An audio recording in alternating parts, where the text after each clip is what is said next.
Welcome to the official podcast of Cardinals Nation 24/7. Each week, we put a unique perspective on bringing you the latest news, updates, and rumors of the St. Louis Cardinals baseball organization. Join the nation and stay informed by liking us on Facebook, following us on Twitter, subscribing to us on the podcast form of your choice, and most of all, by subscribing to our YouTube channel. Thank you all for supporting the nation. Let's get things started. Here are your hosts, Jarrad Redwine, Chris Lollis, and Larry Cox.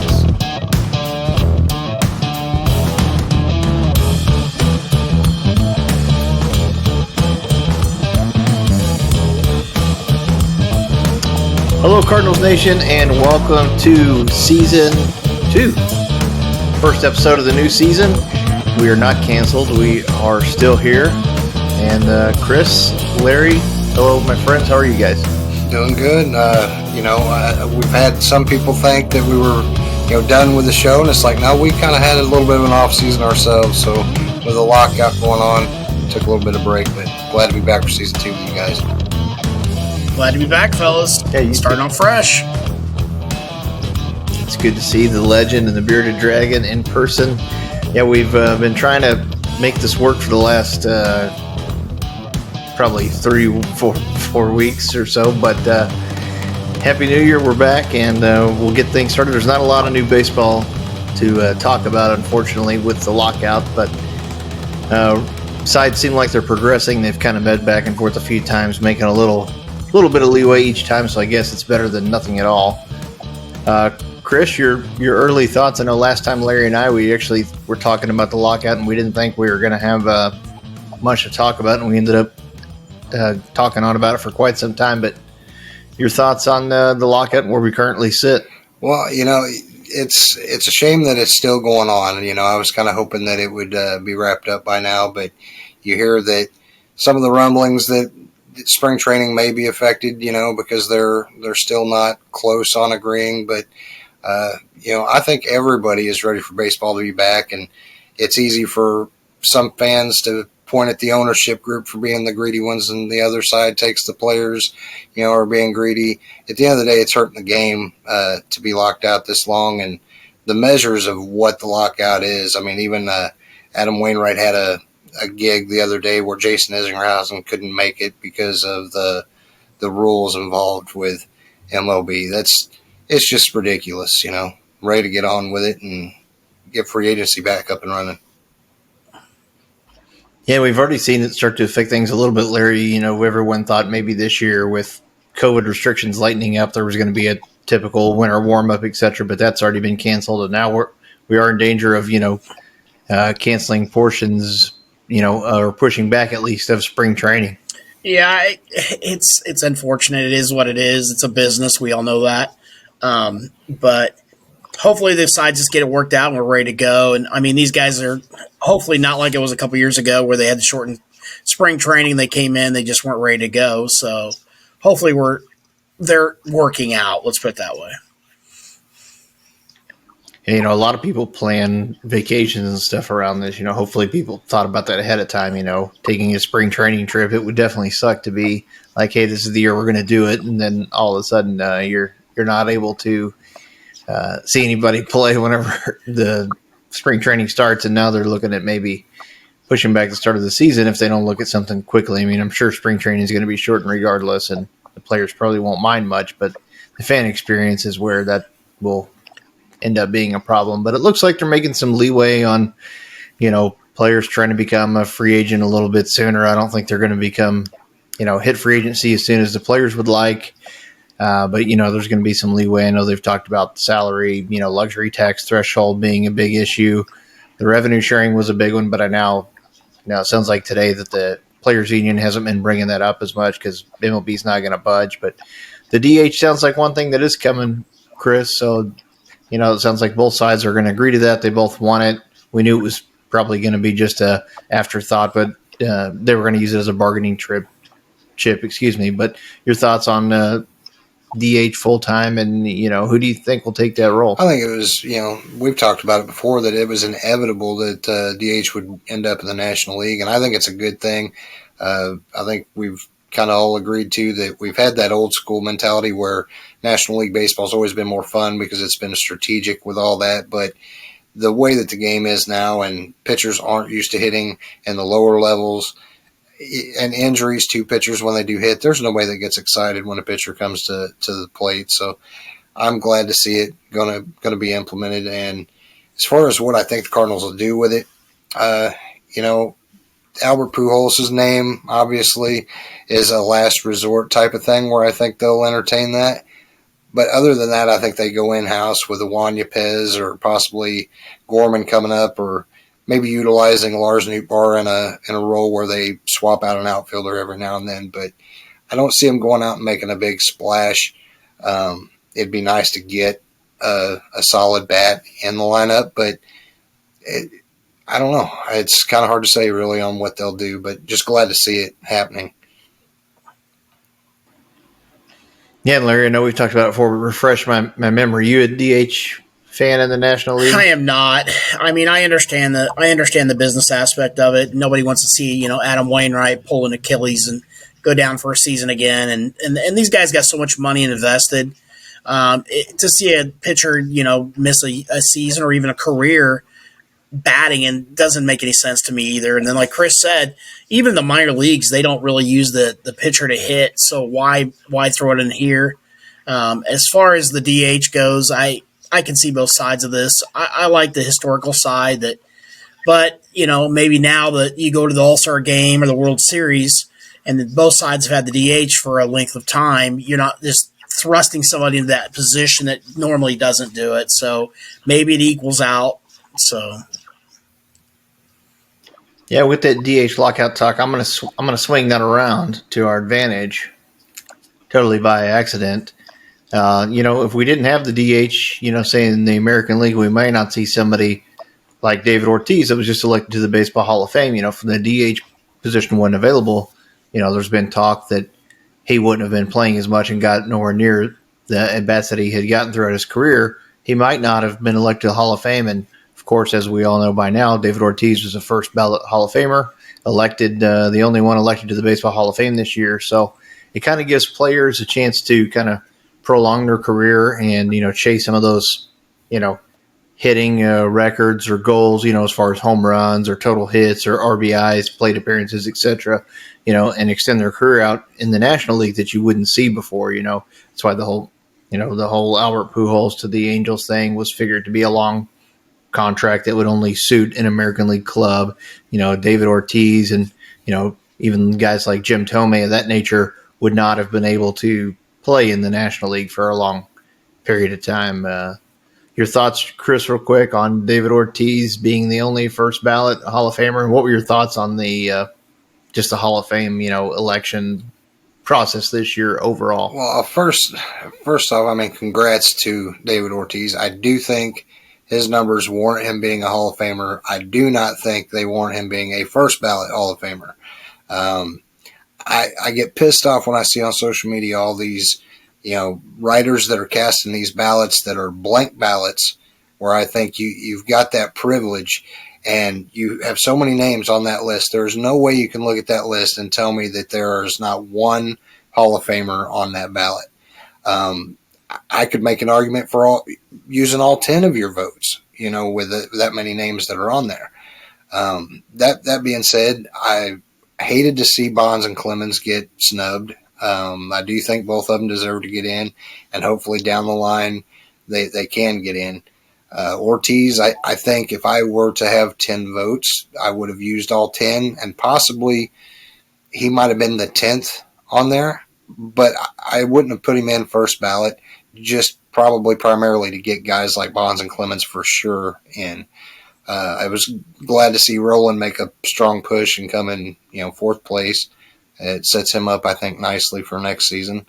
But yeah, congrats to Ortiz. It's well deserved, but at the same time, I don't like the voting process where so many writers are trying to make a statement with no votes. That's just a crock of shit, in my opinion.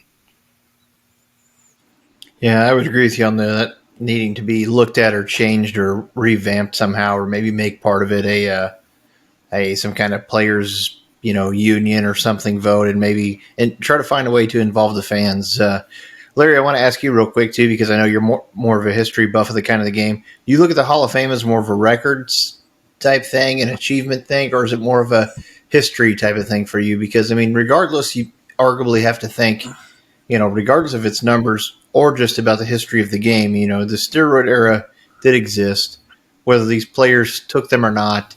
They're in the record books. They were amazing performers. There's other people that did take steroids, that didn't, hit those milestones and those achievements. But what do you think, Larry? You think the Hall is more of a numbers or more of a history, and everything history-wise should be included regardless? Because it's education on the game. If you're taking your kids through Cooperstown, it's something to talk about, and to leave guys like Pete Rose and Mark McGwire, like Sosa was getting a decent amount of votes, but then, they're saying Sosa should be in, but okay, so then Mark McGwire should be in, which he never got the chance. And then you have Clemens and Bonds. Your thoughts? Well, first off, I think it is a historical museum, and I think that each era should be represented of the best players of their era. And I'm sorry if the '90s were the PEDs, then so be it. But going back and looking at that and saying, okay, Ortiz never tested positive, or whatever their argument is about that and his numbers. Well, you got other players that never tested positive, but yet the Mitchell report sure pointed to him. And that's my problem with it is that you're looking at Ortiz and you're saying, okay, this guy's a strictly DH. He's never won a league MVP. He's never been anything beyond a DH. He's played a handful of games at first base. So, I look at it like Edgar Martinez. Look how long it took him to get as a DH. They kept putting him off, and he was a better player than Ortiz is. Then you look at like Harold Baines. Harold Baines got in, and you're like, okay, so now we're going to draw the line. The DH is a position, so yeah, they should get in. But now you look at the rosters, like Chris said, you look at the ballots, and I looked at it just like you guys did, and I said, there's probably 9 or 10 or maybe even 11 guys I would have picked over David Ortiz. He's not one of my favorite players by far anyway. He did what he did to the Cardinals, and we can blame whoever we want to blame for them being able to bat, but the guy was in the Homer Dome in Minnesota and couldn't hit a home run. I'm sorry, they released him outright because he could not hit for power. He goes to Boston, and somehow he finds power. Now, I don't care what anybody says. He can figure out a hitting stroke, whatever, maybe a different hitting coach. I just can't see it. And so that's my biggest fear, and that's why I don't like it. And like you said, if Clemens and those guys broke records and set those records, they should be in. And if PED or not PED, steroids induced, whatever, put an asterisk next to their name and say, hey, this is why they're in. Babe Ruth is still in and with an asterisk next to his name because of the games that played and a season was lengthened. But what everybody forgets is the record was broke in less games. So the asterisk is still there. So those guys should be put in, and I'm sorry, it's a building. Put a wing in and just simply say, this is the players that played in this era. They are the best in that era, not the best of all times. And I think that's a simple fix for all of it. If you're not letting Bonds in, regardless, if you look at his career prior to the steroids investigations of him as a Giant, the guy's a 5-tool player, one of the best players I've ever seen play, and as a Pittsburgh Pirate. And all the other, accolades or whatever came, or the accusations came after he left Pittsburgh. So then, the balls, the whole thing with the lab in California and all that happened. And so who decides? And like Chris said, these guys with the empty ballots, if you don't vote for somebody, take your ballot away. You don't deserve to vote next year. And they'll stop doing that. It's tough because, there's 3 proven cheaters that we all know of in the history of baseball in the steroid era. And one of those was self-implicated, and that was Mark McGwire. Yep. And so he gets punished because, a lot of people knew about it or had suspicions, but still, that doesn't mean guilty. That's not the way a court of law works. It's not the way things work. But he went and testified and said, basically pled the fifth, but then he did come back and say, yeah, I took them. Roger Clemens didn't. He's had former teammates say he did. But Major League the MLB Network had a good thing, like it is an era of baseball that happened, regardless as much as the writers or Major League Baseball wants to strike it from the record book and try to ignore like it didn't happen. It did happen. It was a time in baseball where things of that nature took place.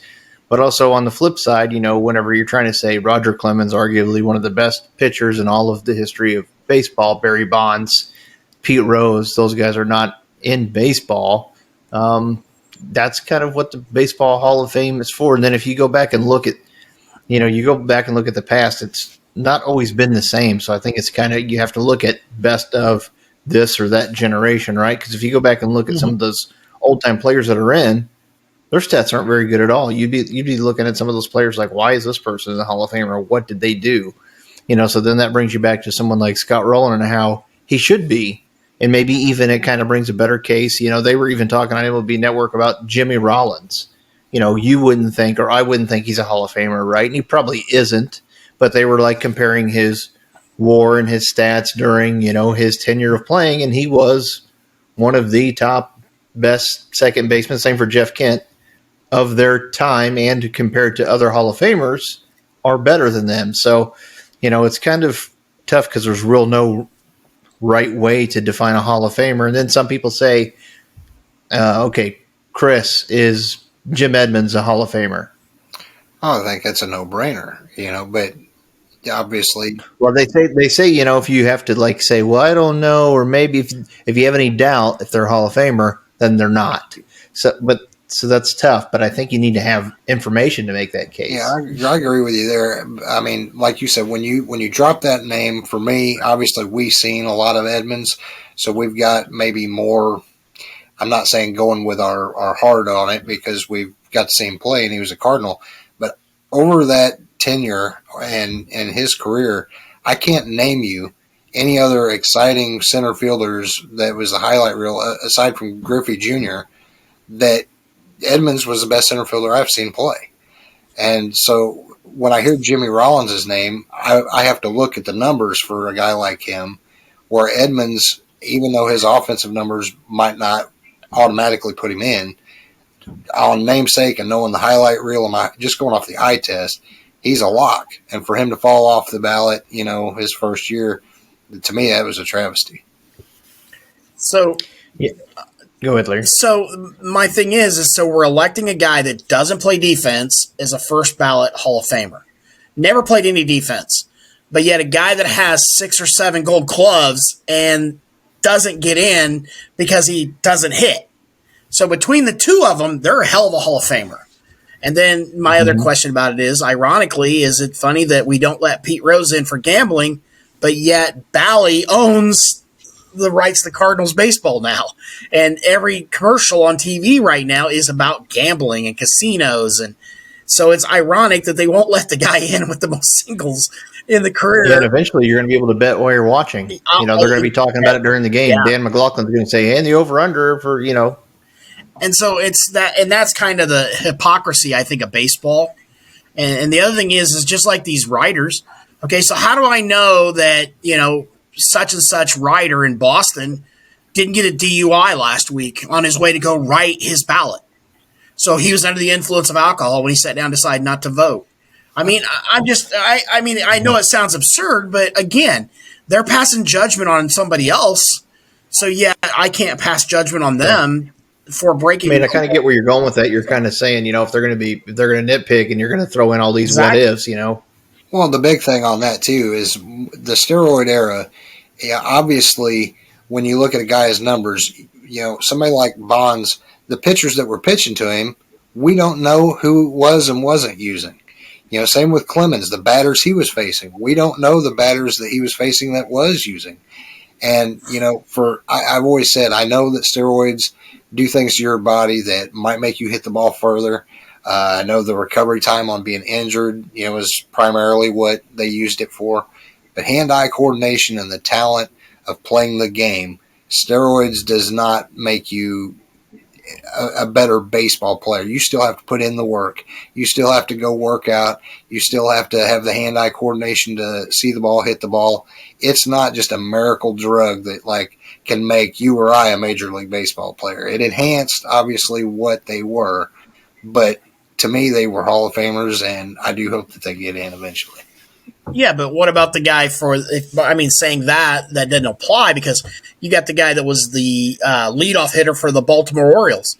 The guy hit 50 home runs once. He didn't hit 40, he didn't hit 30 ever. Again, he hit 50 one time.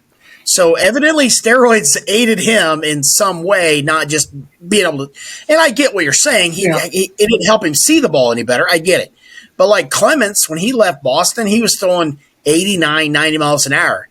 He went to Toronto, and next thing you know, he's throwing back in the 94, 95, 96 range again. So, it does aid his throwing ability, but his eyesight didn't change because of steroids. I get what you're saying. And baseball had a blind eye to it, and they profited from these guys with McGwire and Sosa saving the game. And now for them to be like, oh, let's sweep this shit under the rug like it didn't happen. It's like, you guys wouldn't be around if this didn't happen. And you were okay with it happening because you knew about it. Even guys like it was brought up, La Russa knew about these guys using. It didn't affect him getting, into the Oh yeah, he was he got elected to the Hall of Fame. Yeah, you can't tell me that the managers and the presidents and owners and stuff didn't know about it. At Mark McGwire, some of the substances that he was taking, he left. They were on. If you ever watched that ESPN special, they were just in view in plain sight of his locker while he's doing interviews. Nobody noticed that. No trainer. And you can't tell me they're not full of shit. Guys like Canseco and McGwire coming up. Hey, I'm injured or my knee hurts or whatever. You can't tell me a trainer or somebody's not like, well, this right here will help you feel better, get you healed up a lot quicker. You're not going to miss any game time. Well, I don't want to miss any time. I want to get paid. That's the way it was back then. So, and a lot of guys took steroids and still do to this day and get caught, and you've never heard of them and you'll never hear from them again. So it's not like somebody's in the minor leagues being like, man, I need to make the team. Let me take some of this shit. I'll be playing in the All-Star game in 2 years. It doesn't work like that. But, going back to the people that we know that have taken it is McGwire because he admitted it. And then you've got Alex Rodriguez and Ryan Braun who tested positive. For me, that's the biggest deal. They tested positive after the fact, after it was against the rules and it was a banned substance. They test positive not once but twice. So not only did they break the rules once, they did it again. Back in the steroid era, it wasn't a bannable offense. They didn't test for it. It wasn't against the rules. So to me, that's kind of – I feel like you can't go back and you can't put something in law today, whether it's in a sport or in legality, and be like, okay, you know what, Larry, you can't drive over 60 miles an hour anywhere anymore. It's against the law. You can't go back and say, well, Larry used to drive fucking 80 all the time. So, he should lose his license. And that's the biggest thing, like you said, is that, the hypocrisy of baseball is, we fell in love with that year that Sosa and McGwire, everybody was pissed. We were done with baseball. I mean, it was worse than the lockout we're going through right now by far. And people were done. They were not going to go to stadiums. And if you remember back in that year, the beginning of the season, nobody was going to stadiums. Those two guys started jacking those home runs, and it became a whole different ball game, man. And I mean, everybody was coming out. People didn't even like baseball. We went to St. Louis and we watched 3 games that year, and it was standing room only. And there were people who'd never been to a baseball game in their lives, and they may or may not still be baseball fans, but it brought those people back. And I think that's the biggest travesty, I think, to just those two guys. Because, as you know, I know Sosa did the steroids. He corked his bat. We all know that. And the guy's just a weird guy. But they deserve some accolade for being those guys that actually saved baseball, whether we like it or not. I don't care if those two players played for 2 teams I didn't like, I would still make that and say, hey, these guys did what they did, but like you said, the owners knew they were doing it. Canseco was running around screaming it. He had the roid rage on his wife and rammed her car and all that stuff, and everybody knew it was going on. It wasn't a secret. But yet to now say, oh, I'm sorry, they just don't count. We can't let them in. Well, how much do you guys think the likability of some of these players affects it? Because obviously, Schilling might be borderline, Hall of Famer to some, but obviously his social media, the way that he presents himself, and he's like, take me off the ballot. He's rubbed a lot of people the wrong way. Bonds was an asshole to media. But then you've got guys like Ortiz that's, been announcing. You've got A-Rod that, I've cheated, like Jarrad said, twice, failed a test. But now I'm on doing a broadcast and, holding up a baseball, showing what the spider tack cheating tactics might be for a pitcher. I don't want to hear a guy that's, done steroids talk to me about a pitcher cheating. That's a crock of shit. But with having those guys, I think, still in the game and on good graces with the baseball writers and the, just Major League Baseball in general, I think they're getting more of a push than, say, a guy like Schilling or, say, Bonds, that they're just not very likable when it comes to the voters. It's just too much gray area for me, because then you even go back and some writers, like that one guy, I can't even remember his name, Chris, but, he like voted for one player, and I don't even know who it was, but to me that's just an abuse of power and a writer being an asshole, and it's a waste of a vote. And you have all these people like, a Scott Rowland that deserve, they make a guy like Scott Rowland wait. What if Scott Rowland, heaven forbid, has a car wreck next year and passes? He never got elected to the Baseball Hall of Fame. If you think he's in the Hall of Fame and you think he should be, let's not do, well, he shouldn't be a first ballot Hall of Famer. They shouldn't be this. You put him in the Hall of Fame. Right. If their numbers in their career dictate that they were a Hall of Fame player, you should put them in. And then you have other players, that voted, or writers that voted for players like A-Rod that said, well, he did use steroids, but he did get suspended twice. And, technically, he paid his price. So, that's how the system, was set up.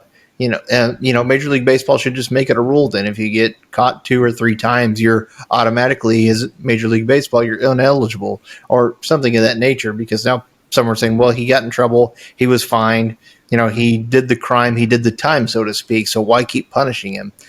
And, as Ryan Braun, I don't like him either, but, he's probably not a Hall of Fame, caliber player, but to not put someone like A-Rod in there, you have to wonder, even though he didn't, he got caught. I mean, it's definitely, I think if you put somebody like him in, you definitely mention it and talk about it, because he for sure did it and got tested positive for it and was suspended. You mentioned that in his little Hall of Fame, little area with his information. You want to talk about that. And I think it's important for, younger athletes that are baseball fans to understand steroids and the damage they can do in the era. But I think it's important that you still talk about it. You just can't strike it from the Hall of Fame. Me, as a big baseball fan, I have never thought to myself, I need to plan a trip to Cooperstown.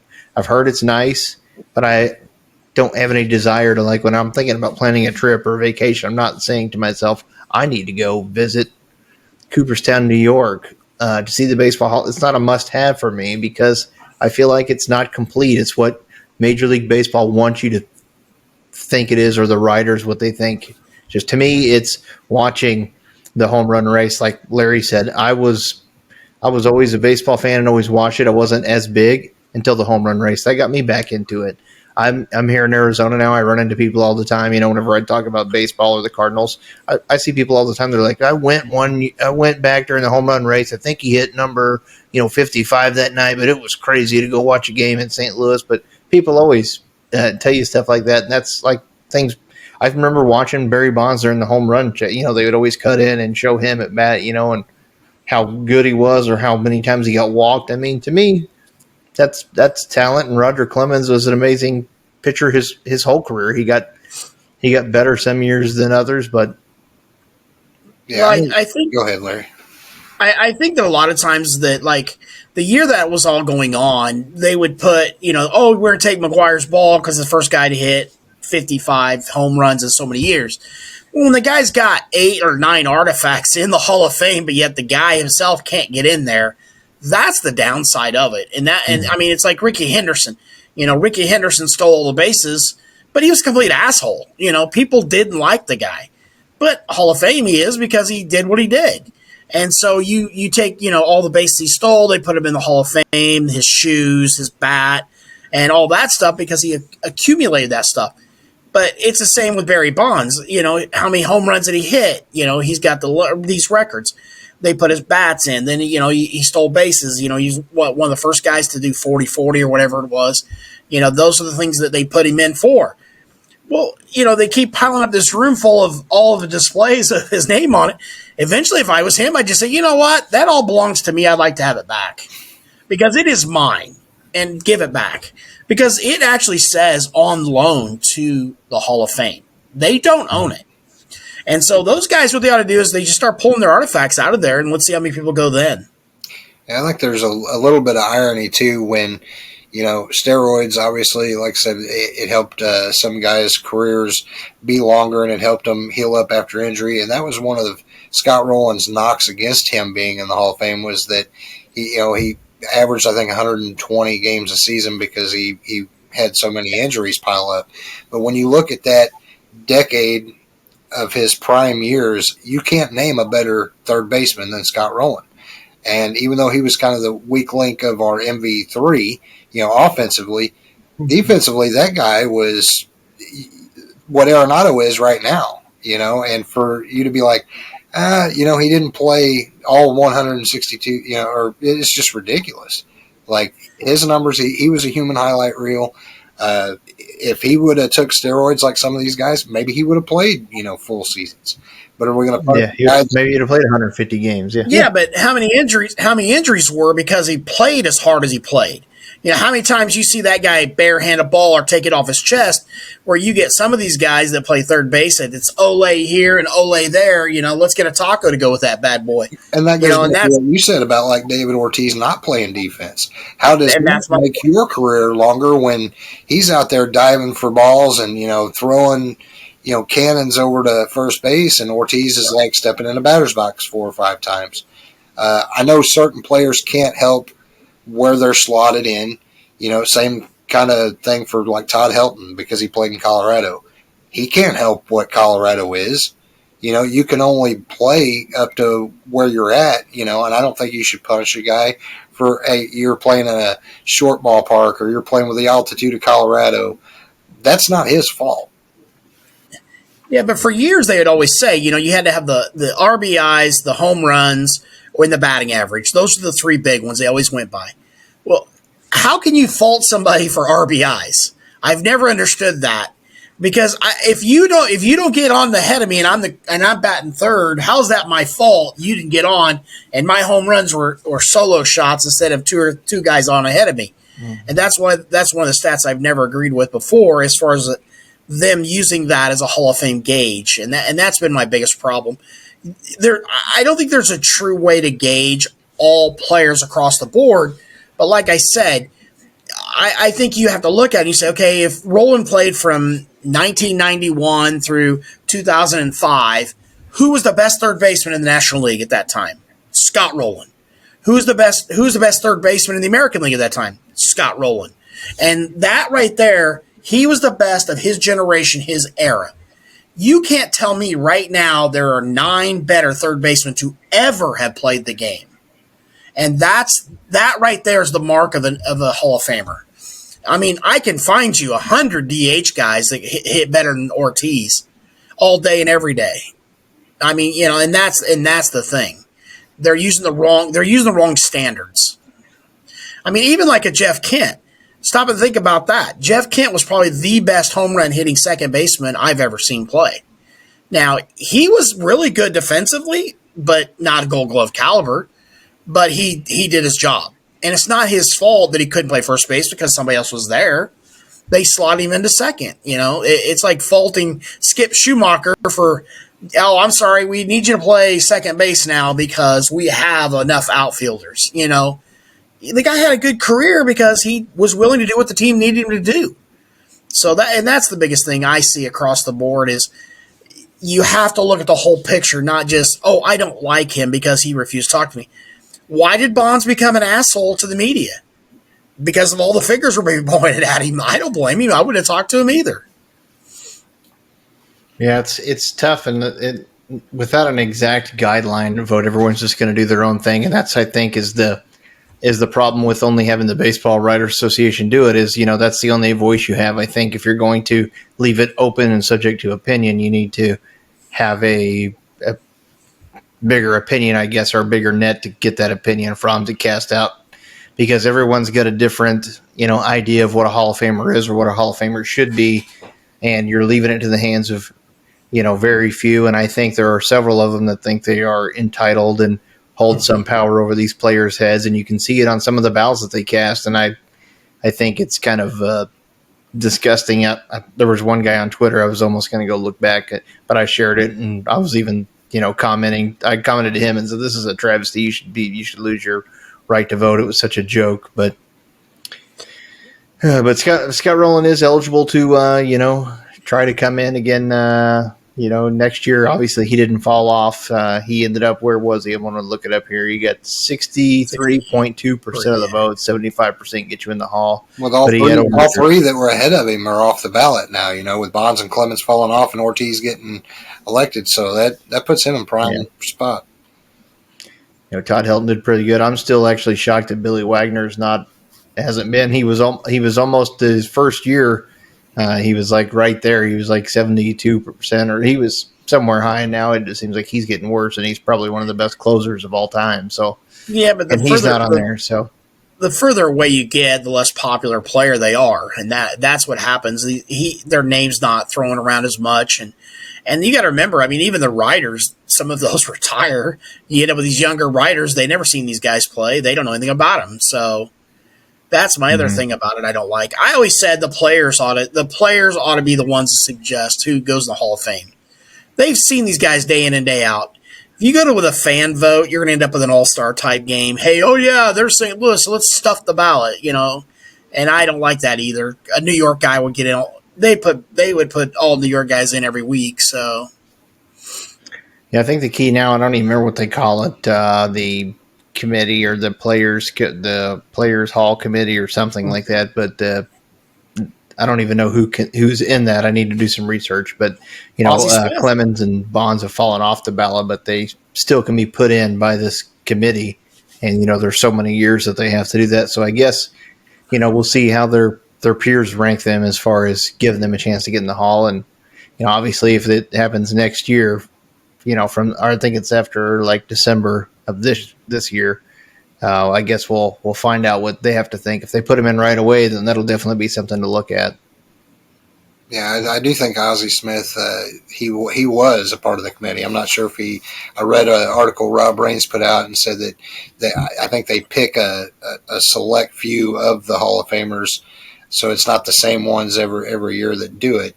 But I would like to see it be the guys already in Cooperstown having a vote, as well as current major leaguers or people within the game, because it's their game, their Hall of Fame.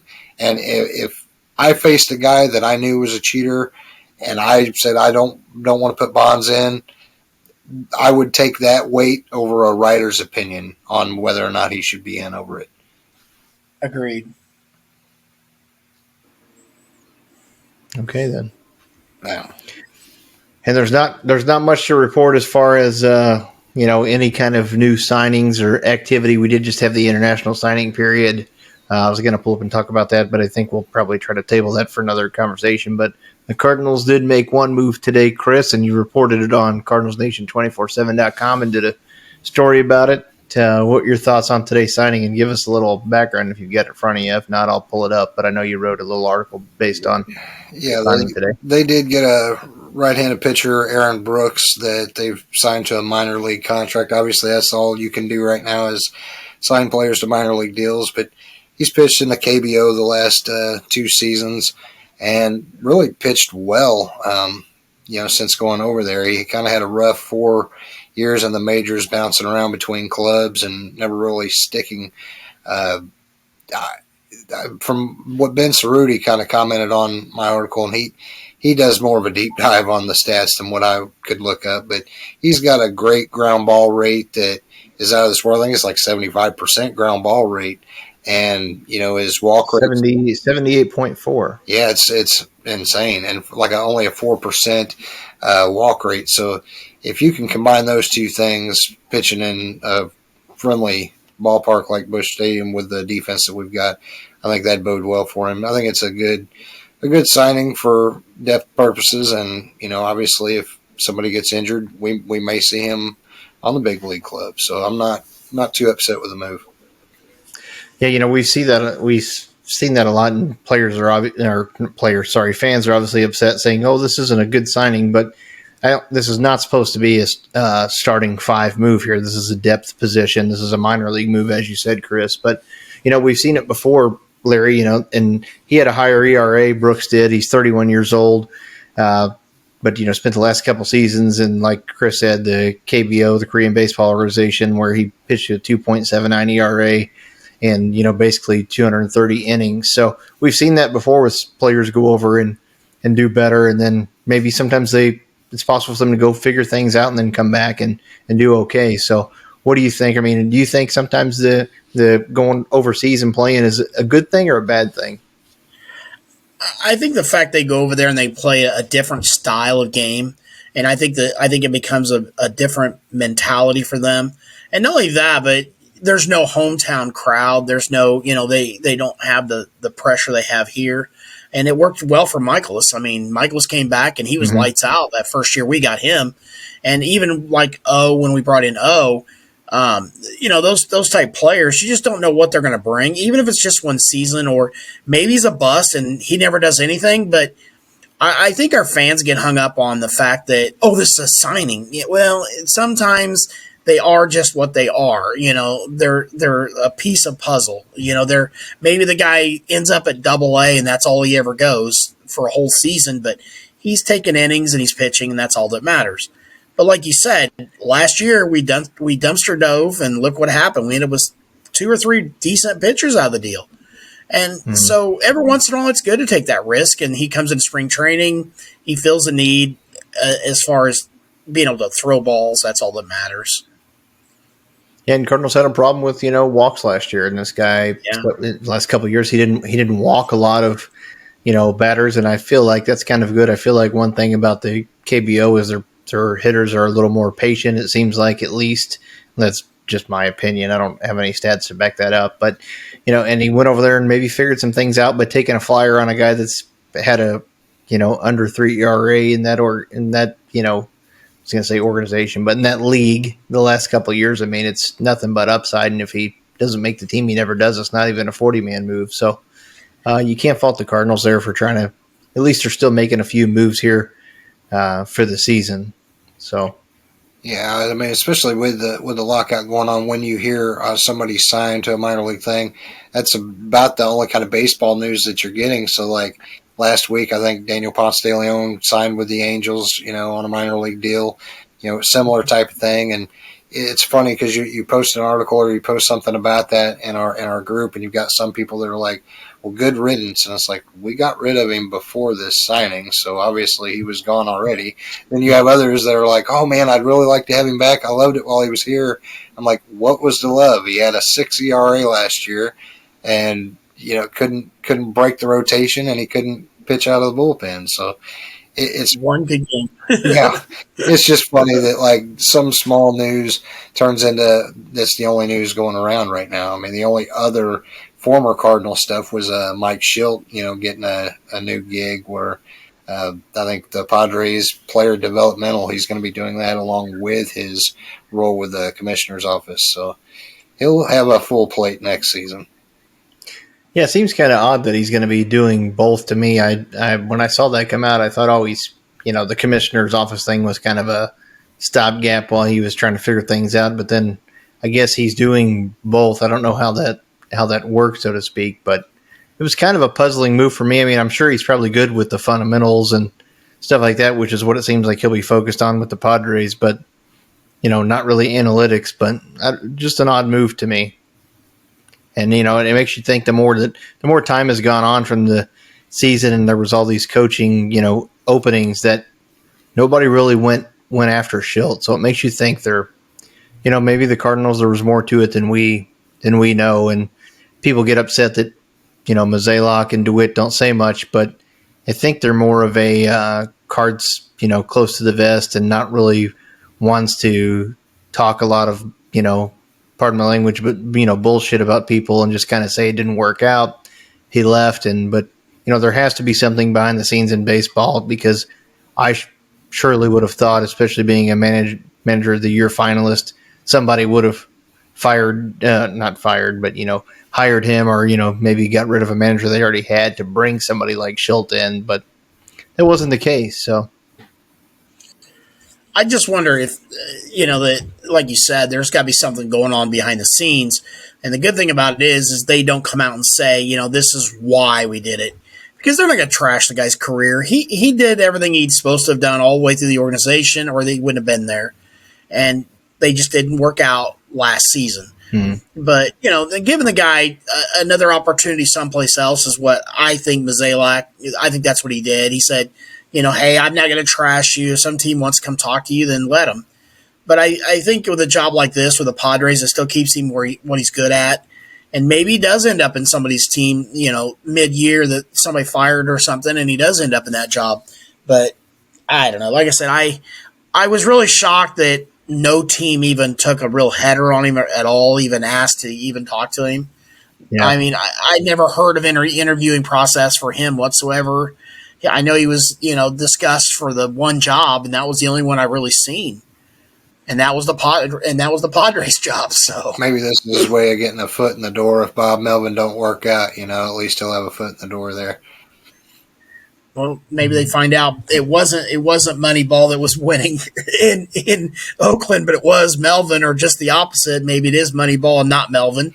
I mean, if you watch Moneyball, the movie, of course, we all know it wasn't the manager; it was the general manager that was winning the game. So, yeah, it wasn't Art Howe; it was Billy Bean. That's it, Art Howe. I couldn't think of his name for the life of me.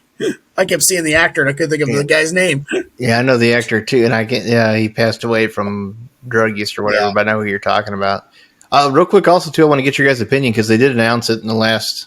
Time's been flying by the last week or two, but.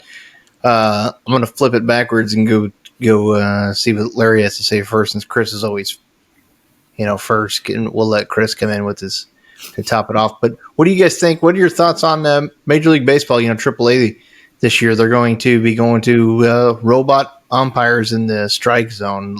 What is your thoughts on that, Larry? So who are you going to blame if they don't work? I mean, that's my question. So you can blame the game on the bad calls of the umpire, but what happens if they're bad calls by a robot? You going to blame the programmer? Or I like the human element. I'm sorry, I do. I realize they get things wrong and they miss things. The only thing I've ever asked for is that the umpire behind the play be consistent, either consistently good or consistently bad. That's all you can ask for. But I don't like the robots whatsoever. I'm sorry, I just don't. I don't know. It just seems weird to me. I'm sorry. Yeah, what do you think, Chris? Your thoughts on the strike zone, and are you a little surprised to see that they're trying it out at AAA instead of like Class A or somewhere farther down? Yeah, I'm a little surprised that they're trying it out, but I mean they have tinkered with everything from the starting a runner at second base for extra innings. I mean, it doesn't surprise me that they're toying with this, but at that level, yes, a little bit. And Larry, I do think that the baseball, the human element of it, I don't like that it's totally going to alleviate that. But I do think in the case of umpires like Angel Hernandez, for example, who's just absolute garbage, I think when we are at home watching on TV and we see the box and we can tell, obviously, strike, ball, for an umpire to get that wrong, occasionally I can deal with that. But when it's frequent, where they come up with these umpire report cards after a game, and you can see what percentage of calls that they get right and wrong. If they're making a good grade, I'm all for it. But I've seen some that, like an Angel Hernandez, that's just horrific, where I wouldn't be opposed to seeing a robot take his gig and at least get the calls consistent. And if we can see it at home in the box, you would think an umpire getting paid money can see it in the box. And I know some of them have different strike zones and what have you. So I'm not really in favor of it, but I'm a little more open-minded to getting the calls right, because baseball is already a long game. You're not going to do reviewable calls on balls and strikes. I just want them to get it right. So if toying with it, they can kink out some of the bugs or something, maybe you can implement it a little bit here and there, but full time, I don't know that I like taking the human element out completely. Yeah, I mean, they're doing all these things to speed up the game, but if you go back and look, they really haven't sped the game up. Some of these rules, and even a lot of the players are saying, just leave the game alone, let everybody play, because as time goes on with all these TV deals, there's only going to be more, ads and things that take place. What I really like what they've done recently is they'll do the little cutaway, and you see it in football here at the playoffs recently. They'll do a 30-second timeout, and they kind of do a picture-in-picture. Or you see that in wrestling, Chris, like on AEW or whatever on TNT, they do like a little, so you're still watching what's going on, but the commercial is still there. I think something like that might be a way to, keep the action going, but it doesn't, make the viewer fast forward, and it kind of makes them pay attention, because now if you watch a show with ads, you do your best to skip it anyway. So I feel like something of that nature should be looked at, or shorten the time in between innings, or what have you. I like 9 innings. Actually, the 7-inning doubleheaders, are not a bad thing for me. I don't mind those on occasion in that type of situation, but it's not something I want to see on a regular basis. I don't like the whole ghost runner crap on, second. I mean, I know it's kind of being like football, but people throw complaints about football, if when the team scores in the opening drive, the other team doesn't even get a chance, so that's dumb. But I feel like it's not as difficult as they want to try to make it. But well, you just touching on that, it was funny after that, happened with the Chiefs the last 2 weeks, and I told Tina, I said, even when the Chiefs won, I said, I don't like that overtime rule. To me, that's like if we're watching a baseball game and the team that comes up in the extra innings leading off with a home run, well, tough shit that the home team doesn't get a chance to, come back and, try to win. It's just, well, that's the way it is. I don't really like that. Yeah, to me, it kind of tarnished, probably one of the best games we've seen in football in a long time, because the Bills didn't get a chance, and then other fans can always kind of use that as like, well, yeah, they won, but we didn't get a chance to come back. So, it kind of takes the competition out of the players' hands, which is the last thing you want to see. Go ahead, Larry. The thing I've never understood about the replay, why do they have to stop the game? Why doesn't New York just have the earpiece in the guy's ear and say he was safe and let the game just continue? Why do they have to stop the game and have this media circus? We'll all stand around and have some young girl come out with the camera and the speakers and the headphones, and I'm like, why can't the guy just have an earpiece in his ear and he says, okay, New York ruled, he's safe, let's go. There's no reason to stop the game. I agree with that. I mean, or why don't they just have a fourth official at the ballpark in the upstairs in the booth, and he watches every single play and say there. And then as far as the umpire behind the plate, those guys, they get graded on how bad they are, but yet several of those guys were still umpires forever. And you knew how bad they were, and you're like, why are these guys still umpires when their strikes are so bad and they're just awful umpires? Well, they're like a lot of the players, and that's why, and this could get me going for a long time. As far as the lockout goes, and a lot of people won't be a fan of mine, but I'm on the ownership side as far as the lockout goes. I think these players are a bunch of whiny babies, and the company I work for, if we go out and we make $20 million in profit, as an employee, I can't go to my boss and say, you know what, you need to give all of us that money, because I want more. That's not why you own a business, to give all your money away. I think it's good to reinvest into your product and into your team, which I think most teams do that for the most part, and some don't, and that's that needs to be looked at. The players should file a grievance or what have you, but it's all about wording, right? It's just like politics, and that's exactly what this is. They go into politics and they say, well, the average minimum salary for a player is only it's like $500,000. But if you also look at the average salary combined between all major leaguers, it's one of the highest in all of sports. So, it's kind of like how people complain about taxes for the rich people, right? You can't have your Max Scherzers and your Arenados and your people making $33 million and then go out and cry because the minor league players that are in their system are only making $500,000 a year. well, sorry, but you saying that you're upset that they're not making more because you're taking a bigger piece of that team's pie doesn't make me feel sorry for them.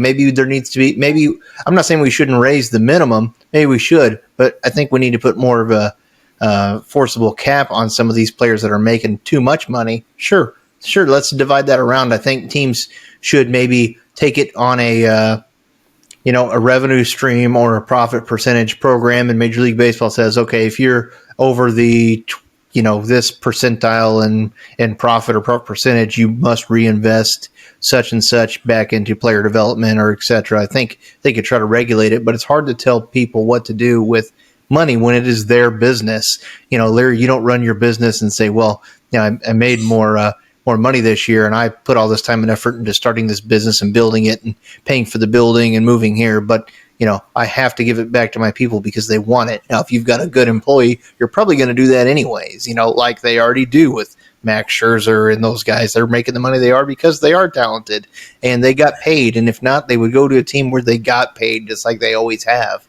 And I kind of agree with the ownership, how they want to have players that are in the system longer. The MLB wants them to hit free agency sooner because they want to make more money sooner. I still get that, but they're still making a lot of money to play baseball. And 1 or 2 years in the big leagues is not enough time to really see what you have still.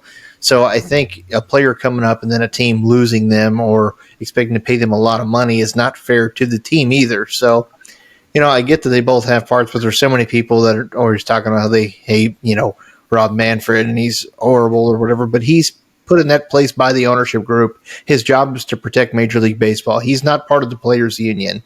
And, it's kind of like, whenever famous actors in Hollywood are telling you what they feel about money and taxes and politicians, it's like you're not in the same boat as we are. So for me to feel sympathy for you doesn't comply. Now they're all going to start, spring training being pushed back. Who that affects also is the owners. They're not going to make revenue off of those tickets. The stadium's not going to be used. They're not going to be selling, merchandise at the games. Not that they make a ton of money anyways, but that's, they're the ones that are going to start losing money. These spring training packages that they sell are going to start going away.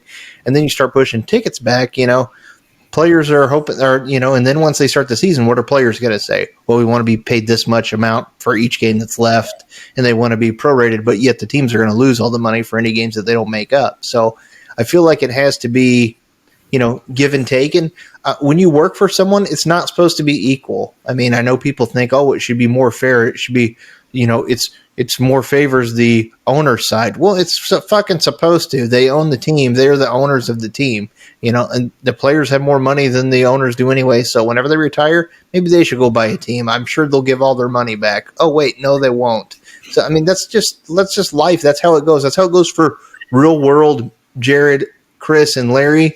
So, to think that just because they own a team and they're making more money, they should put it all back in. I mean, salaries have gone up every year. And baseball players make way more money than the hockey players do. They're getting their asses beat, and football players and et cetera. So, it's, to me, I don't really feel sorry for the players. I mean, I think they should do some things like, the housing for the minor leaguers and stuff. They're going to start doing that, which I think is great. They should do that because those guys aren't making a ton of money. But, as far as major league players, which is what the lockout affects, by the way, is the major league players, I don't have a lot of sympathy for them. I mean, that's just not the real world works. I can't go in and make demands or say I'm not going to go to work because they'll replace my ass. Well, as excited as the New York fans are when Max Scherzer signed, I wonder how many of them stopped and thought, shit, we don't have a team. We got Max Scherzer. He makes more than the Minnesota Twins or the Detroit Tigers combined. So we're not going to go spend any more money. I don't care who the guy is. Because last time they had owners in New York that did that, the Cohen brothers or whatever they were, they bankrupted the Cohens own it now. The guys that before that had they're the ones that ran it in the ground. And the problem is I don't understand the whole open up the books.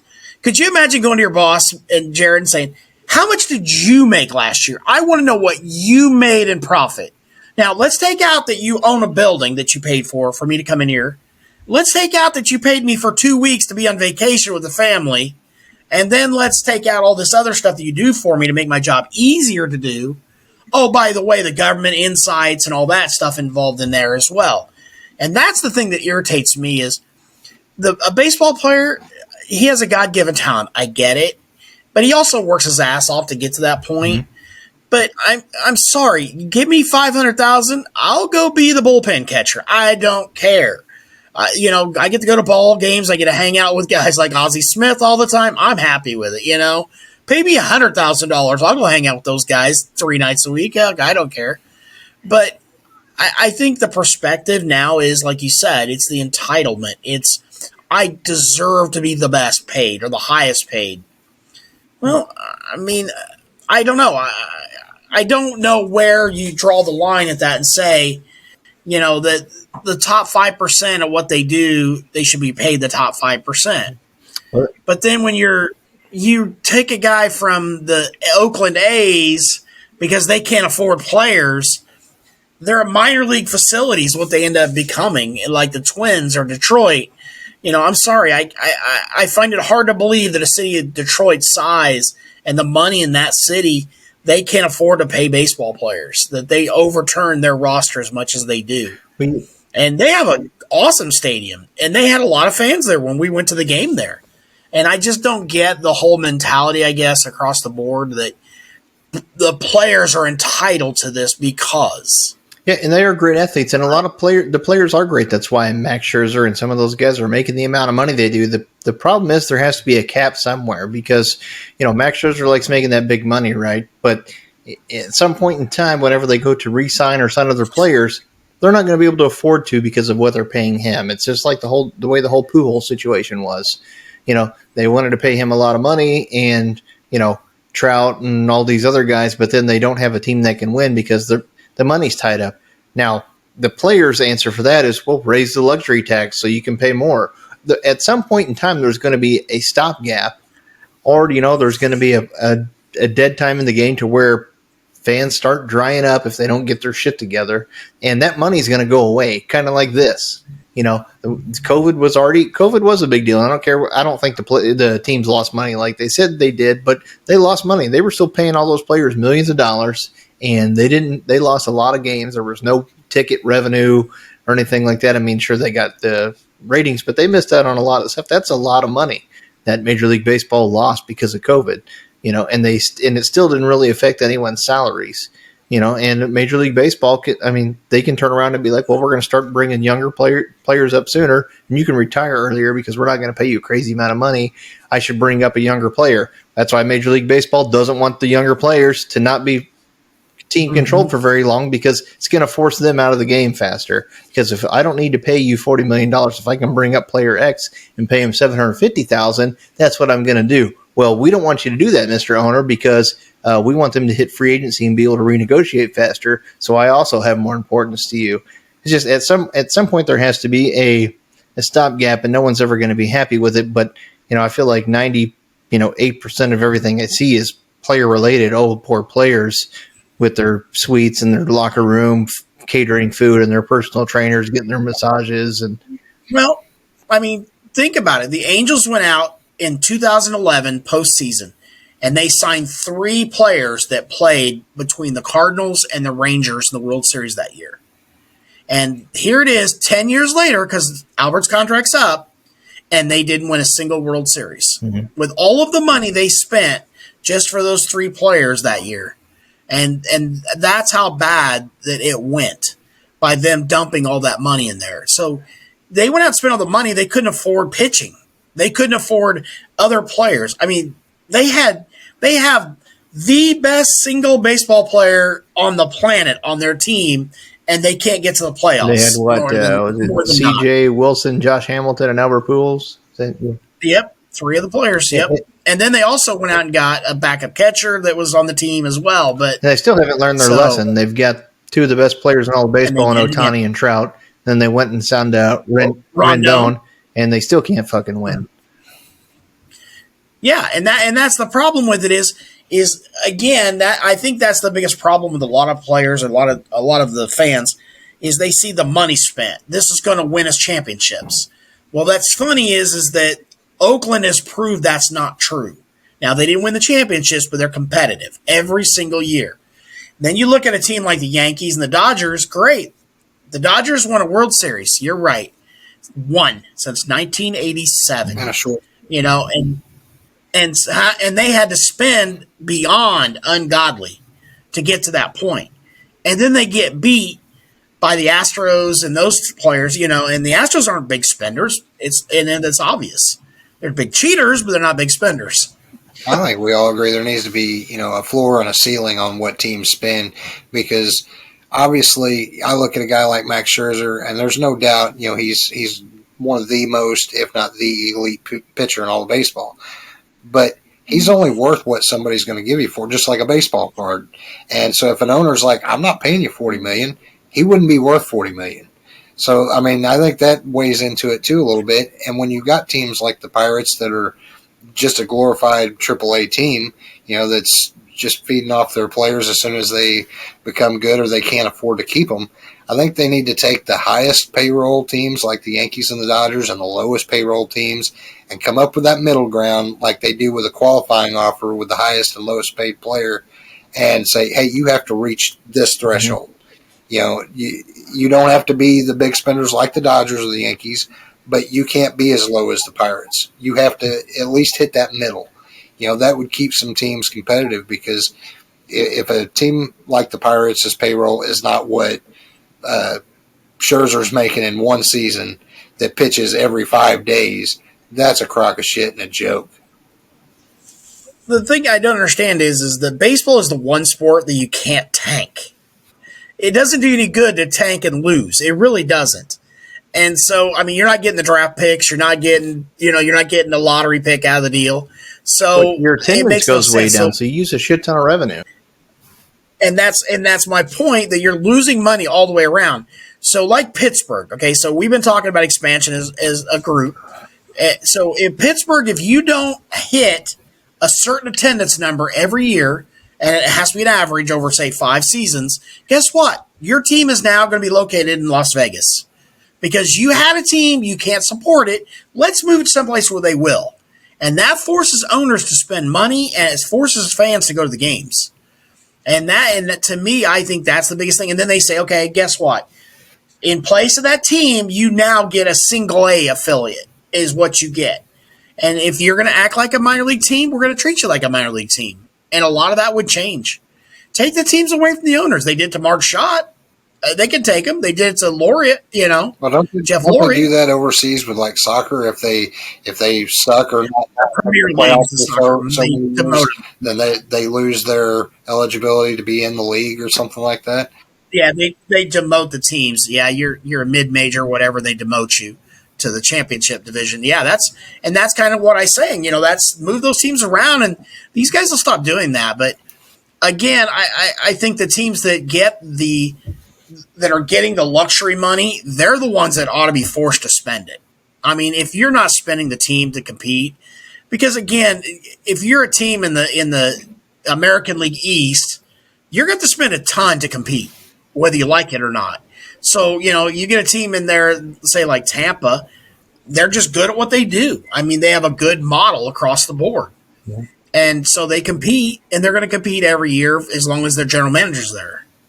Once he's gone, they're in trouble. And there's a lot of teams foam at the mouth waiting on a chance to get a shot at him. Well, people keep talking about the money in Major League Baseball, but the qualifying offer, I kind of like the way it was set up. The qualifying offer is based off of the average of everyone that's on a 40-man, basically, roughly, is the average salary of all those combined. So if you've got a guy making $30 million and you got a guy making $750,000, all the players that take that and they put it in, and say, okay, this is the average. 2012, the first year it was started, it was $13.3 million. That was the qualifying offer. This year, it was $18.4 million. So it's went up over $5 million in 10 years? To me, that's quite a bit of money.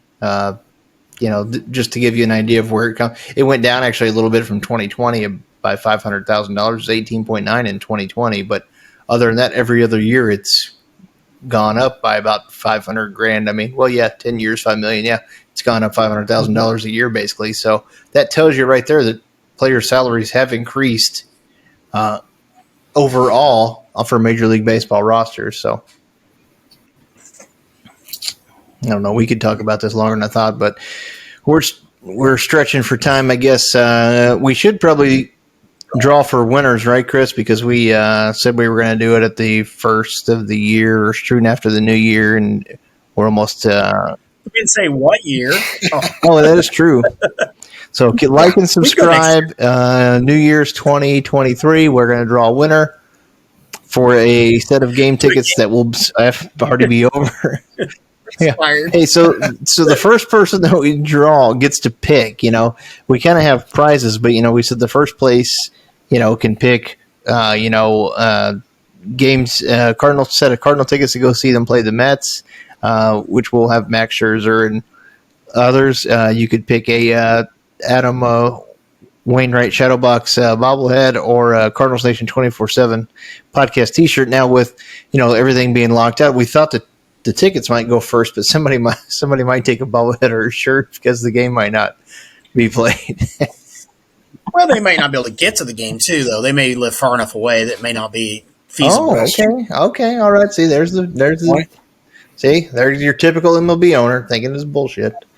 But yeah, as we wrapped up, season 1, we did put out several flyers on, getting people to show their screenshot of their subscription to the YouTube channel, and our way of giving back, for them showing us support for season 1 is this giveaway. So I put the names in hat. We got a bunch of people that did send in the screenshots and all that. So the first name out of the hat, and you want that. We probably got like a fancy, some kind of wheel or something, or some kind of digitized thing, right? We probably could have, yeah. Well, you or I could have done that. Chris couldn't. Yeah, I'm not smart enough to figure any of that shit out. It could be rigged, so That's not. I would say I can go through and show you all these names. I mean, if we did it digital, we could tell the computer to pick whoever we wanted. So this is more honest right here. This is more. We're old school here, man. We're using history. Old school. It's an old act. So out of this, you say the first person that I draw out, they get their pick of the 3 prizes, right? When we contact them and say, hey, you were the first, pick. And then second, we'll pick after that, and then third, we'll get what's left. Come on, Chris. I want the bobblehead. No, I had to take you and Duffy. You had like about 43 entries between the two of you. So Chris still wrote them all down. Put them in there. Okay. So, my mom's the only person that tunes in to watch me. So number 1 here is Sharon Denise Gordon. Sharon Denise Gordon. Anybody that is on the Facebook group, she posts a selfie at about every Cardinal ball game. So she might take you up on some tickets, but it seems like she's at quite a few, as it is. But we'll reach out to her. She'll get her pick of either the ball game between the Mets and the Cardinals. You're going to reach out to her, right, being the founder and all. I'm a victim of her selfies. I've been there. I say, there's the name, Sharon Denise Gordon. So there's pick number 1. Oh, hold on. Oh, yeah. There's some applause. Sound effects. Nothing but the best here at Cardinals Nation. Right on top of things. Linda Hodrick. She's a longtime member of the Cardinals Nation 24/7 group. So she'll get. Who wrote that down? Who wrote these names? Yeah, I did. That's nice handwriting. Wow, it's legible. Wow, well, you might like a girl. I thought you had to. That's what I was saying. I thought you had the fiance do that. No, I had to make this legible. So the grandkids did it. So after Sharon gets her choice of those 3, then Linda will get a choice between the two other prizes. Yep. So we're down to number 3. Hold on. Rebecca Hudson. Look at that. The ladies clean up. Hudson. Well, your guys are too lazy. Women put the work in, It is amazing. I do think out of the ones in the hat, the ladies did outnumber the guys, quite a bit. Women are more dedicated. They work harder. Step their game up a little bit. It's free. It's shopping kind of thing. Yeah. Oh. But yeah, there's a ton of other names in the hat that we appreciate everybody that did take the time. They're all blank. No, they're not blank. I bet they're here. Prove it to us, Chris. No, his hands are like this from cramp. Prove from it to writing us. them Draw all the now. next one. Let's see who the first loser is. First loser, Jim Thorson. Jim. Oh, we know he's a Jim, you loser. almost Come on, won, Jim, but loser. you did Well, not. first place. You're the first loser, Jim. I'm sorry. Tim's already predicted. He's already predicted a St. Louis win. Just to prove to I'm you, sorry, LA just to Rams. prove to you all that there's not blank pieces of paper. Chris really wrote them all by hand. And Jim, we appreciate you trying to. How would you draw the next one and the next one, Chris? I was going through here. We got Robin Nagel. I mean, there's Robin, you are also not a winner. You have not Sorry, won it's not anything. funny, but we just wanted to Please prove contact to everyone that Chris was really drawing names. right. He really wrote each one by hand. He's dedicated. We love him. Please reach out to customer service. Chris Lawless's home phone number is. Yeah. Oh, that's funny. Yeah, thanks to everyone who entered and who subscribed and followed. We do appreciate it. We're going to try to do more as time goes on, and obviously when the season's in full swing, we'll be more regular with the shows. It's tough to get us all to have our schedules been busy, which is obviously an excuse, but it's also, we want to make sure we have content to talk about while we're here, and not just us, because we're not much to look at, so we got to have some substance. And we do appreciate our sponsors and donating those prizes as well. That's nice of them. American Senior Benefits. Hey, I am licensed in Missouri, so for all of your senior benefits needs. Yeah, CardinalsNation247.com. Got the tickets. American Senior Benefits donated the bobblehead. Thank you to our sponsors. Thank you to Chris for putting the time and effort into doing the work. And to all of you for liking and subscribing. We all three put in the work, and it is a testament to everybody that's tuning in showed their support, because you get a lot of great feedback on the videos we put out, as well as the posts. There's a lot of good feedback, so we appreciate everybody for doing that.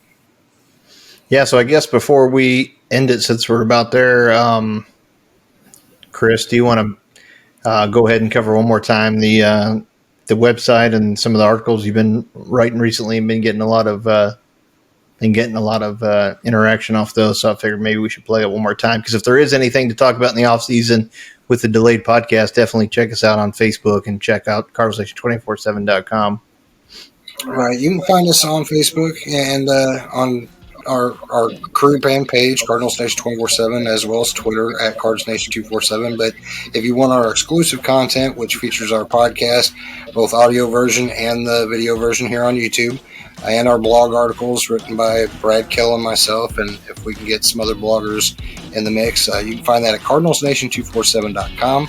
It's all exclusive content. It's just opinion-based articles and our shows that we do. But, we really would appreciate everybody going and checking that out. You can subscribe for free. You can get updates, send in your email, and anytime that, an episode here drops or an article gets put out, it does send something to your email, let you know that there's, something been posted to the CardinalsNation247.com website. So check us out there, and on Facebook, Twitter as well. We try to share anything that we put out. That's where you can find it. And primarily, we want everybody to tune into the YouTube channel, because that's still something we're very proud of. Hitting the viewership that we hit the first season was far beyond what we expected, and we've hit primarily every goal that we've set for ourselves. So we have fun with it. That's our main purpose of doing it, but we do it to engage with the fans and giving the fans a voice and a show to call their own. So we appreciate everybody that supported us. We don't even discuss Legos or Star Wars or nothing. No, we don't. And on that note, thanks for tuning in. Thanks for watching us. And we'll say, for the legend Larry Cox and the bearded dragon Chris Lawless, I'm Jarrad. Thanks, and go Cards. Go Cards.